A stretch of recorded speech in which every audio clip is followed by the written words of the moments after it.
ฮัลโหลซินเจ้ามวยเงยสบายดีทุกคนวันนี้เราจะมาเรียนคำศัพท์ชื่อบรรดาประเทศในภาษาเวียดนามกันเนาะโอเคเรามาเบิ่งชื่อประเทศทำอิฐนำกันเลยประเทศทำอิฐแมนเนื้อหยดบานเนื้อหยดบานประเทศญี่ปุ่นเนาะ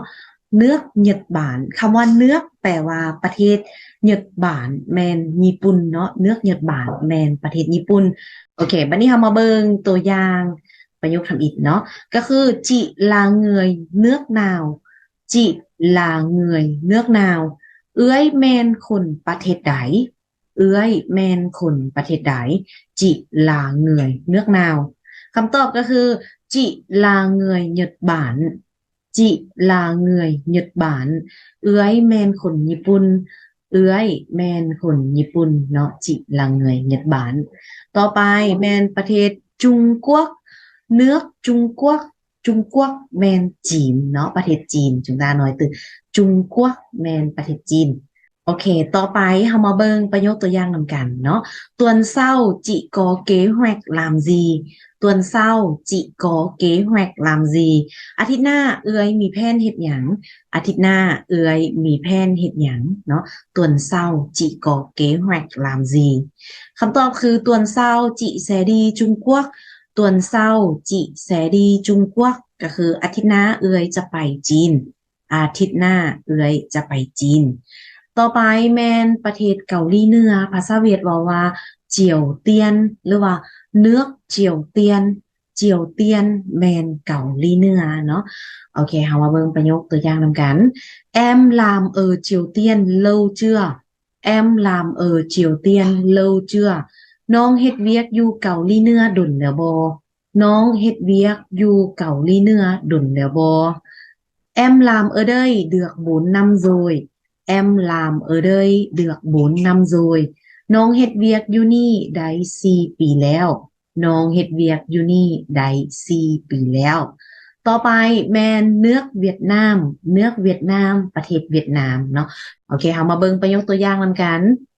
Sau khi tốt nghiệp lớp 12, em muốn đi du học ở nước nào? Sau khi tốt nghiệp lớp 12, em muốn đi du học ở nước nào? ก็คือหลังจากเรียนจบม .7 เนาะน้องอยากไปเรียนต่ออยู่ประเทศใดหลังจากเรียนจบม .7 น้องอยากไปเรียนต่ออยู่ประเทศใดก็คือ em muốn đi du học ở Việt Nam em muốn đi du học ở Việt Nam น้องอยากไปเรียนต่ออยู่ประเทศเวียดนามต่อไปtiếp theo งาหรือว่าเนื้องาประเทศรัสเซียเนาะรัสเซียเป็นงาประโยคตัวอย่างก็คือจงจิลามเด้าจงจิลามเด้าพวกเอื้อยเฮ็ดเวียกอยู่ไสเนาะพวกเอื้อยเฮ็ดเวียกอยู่ไส Hiện tại chồng chị làm ở Lào, nhưng tuần sau anh ấy phải chuyển đi làm ở Nga. Hiện tại chồng chị làm ở Lào, nhưng tuần sau anh ấy phải chuyển đi làm ở Nga ก็คือปัจจุบันนี้พวกเอื้อยเฮ็ดเวียกอยู่ลาวแต่ว่าอาทิตย์หน้าเราต้องย้ายไปเฮ็ดเวียกอยู่รัสเซียเนาะปัจจุบันพวกเอื้อยเฮ็ดเวียกอยู่ลาวแต่ว่าอาทิตย์หน้าเราต้องย้ายไปเฮ็ดเวียกอยู่รัสเซีย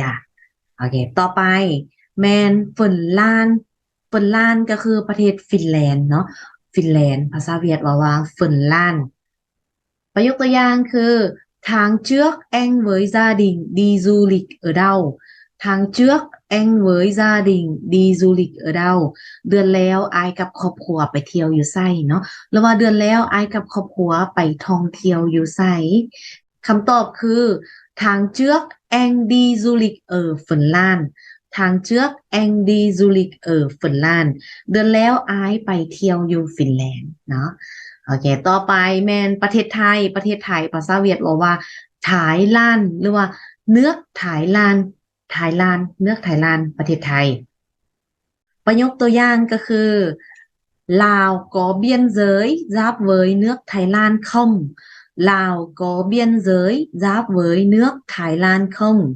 ลาวมีชายแดนติดกับประเทศไทยบ่ลาวมีชายแดนติดกับประเทศไทยบ่ có Lào giáp với nước Thái Lan ở phía Tây có ลาวgiáp với nước Thái Lan ở phía Tây ก็คือโดยลาวติดกับประเทศไทยอยู่ทิศตะวันตกหรือว่ามีลาวติดกับประเทศไทยอยู่ทิศตะวันตกต่อไปแม่เนื้อHàn Quốcประเทศเกาหลีเนาะchúng ta nói Hàn Quốc em nói tiếng Hàn được không em nói tiếng Hàn được không น้องเว้าภาษาเกาหลีได้บ่ em nói tiếng Hàn được không có em nói được tiếng Hàn bởi vì người yêu của em là người Hàn Quốc có em nói được tiếng Hàn bởi vì người yêu của em là người Hàn Quốc ก็คือโดยน้องเว้าภาษาเกาหลีได้เพราะว่าแฟนของน้องเป็นคนเกาหลีเนาะโอเคต่อไปคำว่าลาวเลือกลาวโอเคตัวอย่างhọc tiếng Lào có khó không học tiếng Lào có khó không เรียนภาษาลาวยากบ่เนาะเรียนภาษาลาวยากบ่ không học tiếng Lào dễ lắm không học tiếng Lào dễ lắm บ่เรียนภาษาลาวง่ายหลายเนาะบ่เรียนภาษาลาวง่ายหลายต่อไปmỹ หรือว่าเนื้อmỹเนาะก็คืออเมริกาประเทศอเมริกาเนาะว่าmỹ ประโยคตัวอย่าง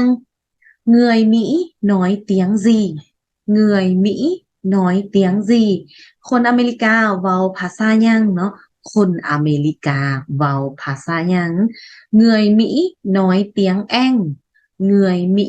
nói tiếng Anh คนอเมริกาเว้าภาษาอังกฤษเนาะคนอเมริกาเว้าภาษาอังกฤษต่อไป nước Tân Tây Lan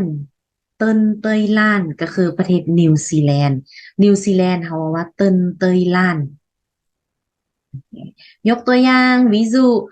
em muốn đi làm ở Tân Tây Lan thì em cần phải chuẩn bị những gì em muốn đi làm ở Tân Tây Lan thì em cần phải chuẩn bị những gì ก็คือน้องอยากไปเฮ็ดเวียกอยู่นิวซีแลนด์แม่น้องต้องกะเกียมหยังแด